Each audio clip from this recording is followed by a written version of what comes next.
Good day everyone. Itest lang natin yung binili ni Sir from Iloilo. So, ang binili niya is WG-17.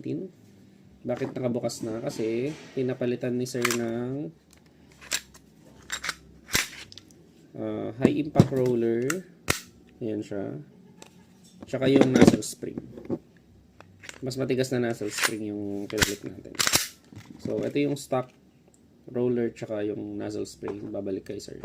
Tinest na rin natin yung magazine flow. So, ito na yung initial test, sir.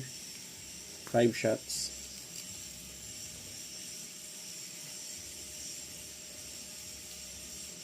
Ayan. Ayan yung BB. For sir from Iloilo WG-17. Firing. Okay.